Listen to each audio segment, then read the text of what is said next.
American teenager Dmitry Drzezinski has been brought up to expect the best things in life: a university education, travel, and eventually a satisfying and well-paid job. But in the United States, teenagers are having to face the prospect of unemployment. 11 million Americans can't find work. More than a quarter of teenagers are unemployed, and in poor and ghetto areas, more than half of all young people can't find jobs. Annette Kershnitsky is a child of West Germany's baby boom years. Her hard-working parents helped build an industrialized giant out of the ruins of the Second World War. Annette's state education, followed by a place on an apprenticeship scheme, should guarantee her a job before her 20th birthday. But these days, even in affluent West Germany, Annette and her friends could face unemployment. Britain's Jane Temperley has left school at 16, hoping to exploit her talent as a photographer. But she joins between 3 and 4 million unemployed. Thousands of them are school leavers, many of them working class, many of them black. Jane lives in a society giving mixed messages, that it is socially undesirable to be unemployed, but that unemployment is inevitable as Britain moves from the industrialized to the microchip age. Throughout the industrialized West, governments are having to grapple with the depressing prospect of increased youth unemployment. As economies expanded in the post-war era, the right to work was taken for granted. But today, the job market has been squeezed. Economic recession and new technology have combined to cut back places in the workforce. More teenagers will compete for unskilled jobs. Monetarist governments have forced cutbacks in the labor-intensive caring services like healthcare, and a greater number of qualified people are competing for fewer technical and professional jobs. George Mason School in Paul's Church, Virginia. A class of 17-year-olds talk about finding a job, how to write job applications, and how to conduct a good interview. For these teenagers who live in a white, middle-class suburb, the future doesn't seem too bleak. It's the inner-city kids of the black and Hispanic communities who are suffering most. More than 60% of these teenagers will go on to further education. They will not face the permanent job market for 3 or 4 years. Most American teenagers fast become familiar with the working world through summer jobs. These are usually menial and badly paid, but even during the recession, there are plenty of temporary jobs for teenagers to earn enough cash to help pay for further education. Examples of how it can be used in a lot of different ways. Nancy Birendell, George Mason's career advice teacher, makes it plain to her students that unskilled teenagers will have a tough time in the present job market.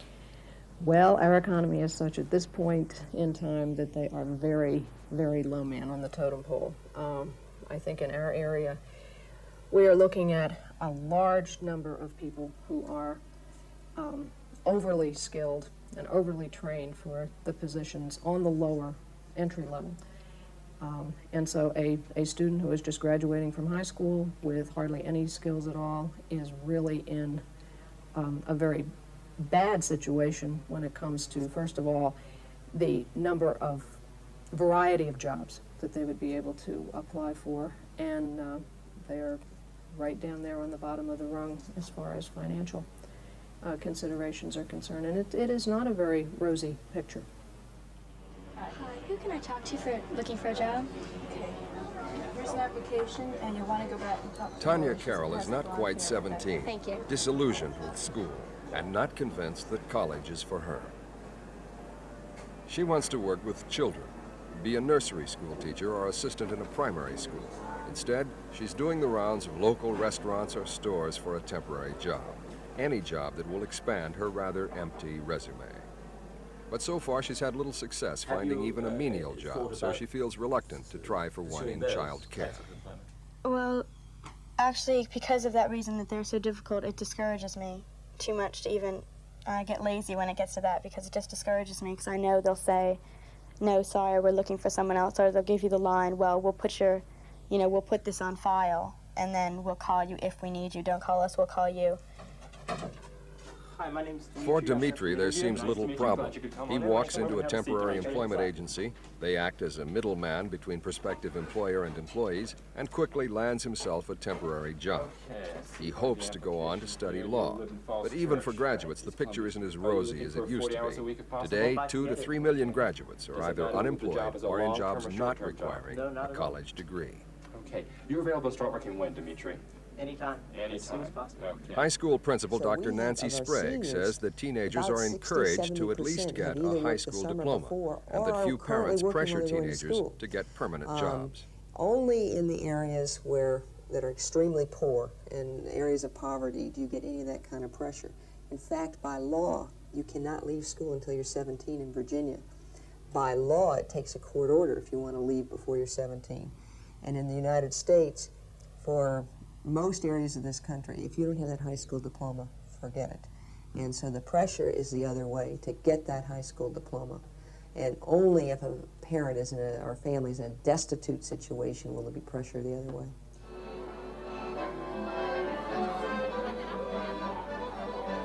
Annette Kershnitsky dances with her father at the school's graduation party. Her class of '83 has done well.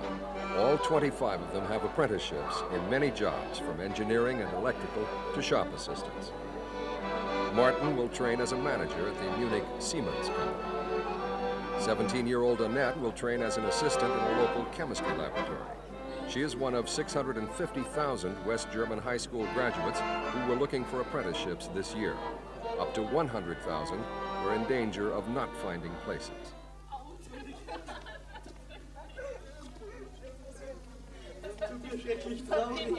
Annette, Martin, and their friends are the first generation of post-war Germans to fear unemployment. Still, they are luckier than the children born of the guest workers from Turkey and the Middle East, who face a bleak future as the West German economy struggles to assimilate even the children of the also mit native born. 21 Jahren aus der Akademie entlassen worden war, stellte ihn der Herzog als Regiments Medicus an.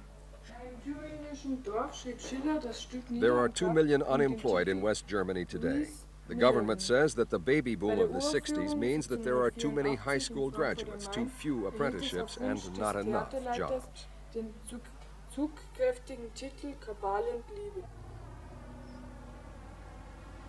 Siemens, the biggest private company in Munich, employs 25,000 people in the city. This year, this branch has taken on 250 apprentices. 40 of them will be streamed towards management, but a quarter of the youths in both the technical and management sections will not be offered jobs at the end of their 3-year apprenticeship.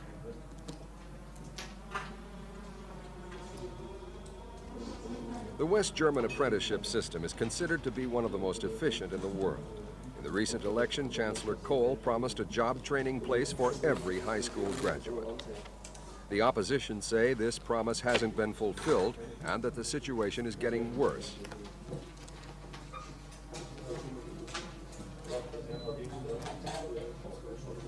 Unemployment in West Germany still carries a social stigma, and government cuts in social services for the unemployed could make life for the young jobless increasingly difficult.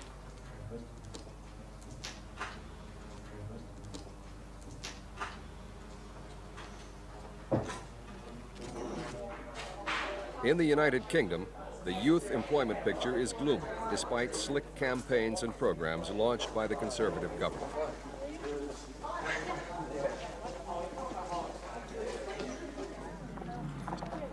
Schools throughout Britain have been asked to help publicize and launch several schemes for school leavers who are looking for jobs. If you're unfortunate, At Bedford's Pilgrim Upper School, Philip Barlow talks to 15-year-olds about their options. unemployed. His job is twofold: to encourage a generation who have grown up watching unemployment figures multiply steadily. There are probably close to 4 million unemployed people in Britain today.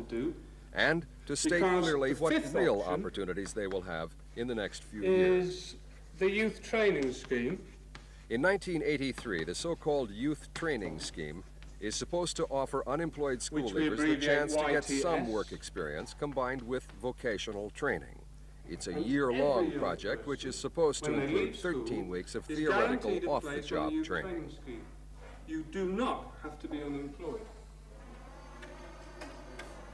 This is a YTS pilot project in Basildon.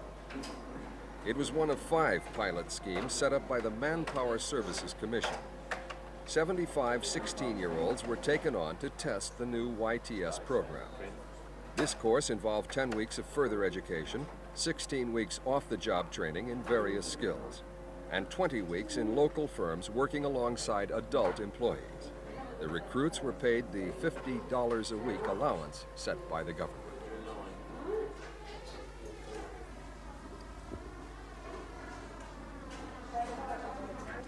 At Lupin's in Newcastle, 15 YTS apprentices have been taken on. The management here guarantees work after the scheme for almost all the graduates. Now, you've been on the YTS scheme for just Gillian over 2 months. McQueen and the How do you others find seem it? very happy. Well, it's very good. Like when they go more into productive hairdressing, you don't just do hairdressing, so you're learning a lot more. It's like we did banking, showing you what to do in banking, and we're doing like beauty work and everything, so you're not just doing hairdressing, and really getting insight of a lot more things as well. Now, do you think you'll find it fairly easy to get a job at the end of the course? Well, I just hope so, because we're getting very good training being here.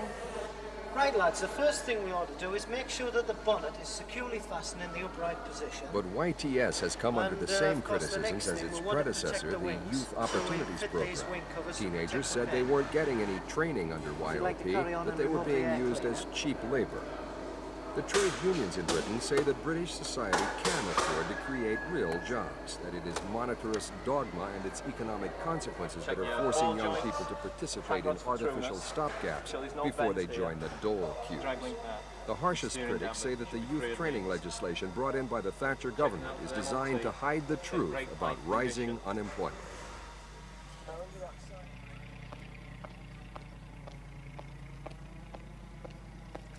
Hopeful photographer Jane Temperley doesn't want to go on to further education or participate in a YTS scheme. That's partly because none of the local photographic companies are taking on YTS participants, despite the fact that the government subsidizes each YTS project with almost $4,000 a year. Nevertheless, Jane voices the same kind of optimism as her American and West German counterparts. A product of Margaret Thatcher's Britain, where conservatives are calling for a return to Victorian values and the work ethic. Jane is sure that it will just be a matter of time before she fulfills her dream to be a photographer and own her own business. Despite her generation's problems, she insists there is hope.